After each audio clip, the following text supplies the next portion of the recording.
60 Minutes Overtime. When I came here to Lithuania, step by step, I was working to be free when I'm speaking, to be that much brave to say that war is war and Putin is a criminal. It was impossible to say that in Russia. This week on 60 Minutes, we report on Russian dissidents who are fleeing their homeland to continue the struggle against Vladimir Putin. Since Putin's 2022 invasion of Ukraine, more than 2,500 Russians have sheltered in neighboring Lithuania and its capital city, Vilnius. Among them is activist Anastasia Shevchenko. In 2019, she was the first Russian charged under a new law banning undesirable organizations, including the pro-democracy group where she fought for justice. While Shevchenko was under house arrest, her severely disabled daughter died at a Russian government care facility. Shevchenko was later convicted and sentenced to probation. But when Putin invaded Ukraine, she fled with her 2 surviving children to Vilnius.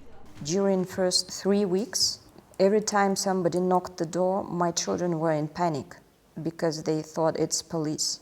When my son saw a police car in the street in Vilnius, he was like, "Mom," holding my hand, "it's police." And I said, okay, it's another kind of police. You shouldn't be afraid. It took time to get used to being free? Yes, you can't be free immediately like that. You cross the border and you are free. You need to learn how to be free. Are you still on probation from the original offense? No. I was put on the wanted list immediately when I left the country. So I have a document, my lawyer sent it to me, that as soon as I cross the border, I'm going to be imprisoned. You can't go back. I can, but I'm going to be arrested.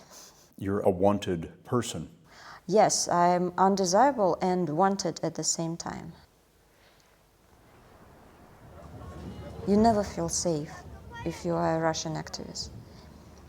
When I say I live in Lithuania, people ask me, "Come on, are you actually safe there?" I don't think I am. Putin is infamous for attempting to attack his enemies in foreign countries. And I wonder if the Russian dissidents are safe here in Lithuania. Of course, it is a major concern for us. We know. Mantas Adomaitis served as Lithuania's deputy foreign minister from 2020 until last August.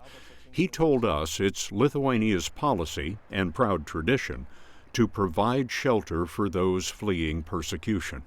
We spent considerable effort in making sure that dissidents are safe here and safer than they would be, in fact, in many other countries, and thwarting any attempts to interfere with them or their security.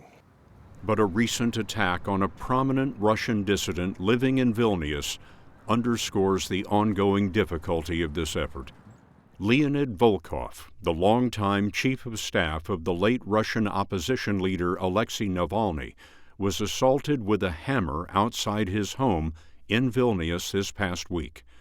The assailant is still unknown, but the Lithuanian president responded to the attack by telling Putin publicly, "No one here is afraid of you." Adomaitis told us his country will continue to provide a safe haven for Russian dissidents for as long as it takes. I'm happy that they're here. Of course, they have to reach out. You know, we cannot identify them. We have to reach out. We have to check that they're bona fide. For their own security, for the security of the dissident community here in Lithuania, we have to maintain careful checks. We know what Russian secret services do to dissidents and to the opponents of the regime abroad. So it is a very sort of arduous task to keep them safe here. Sometimes I think this place is like Russia without Putin. And it's so good, it feels very good. And unfortunately, after 3 months of living here, I asked my children, "Would you like to come back?" And both of them said no. How do you feel about the fact that your children do not want to return to the country that you love?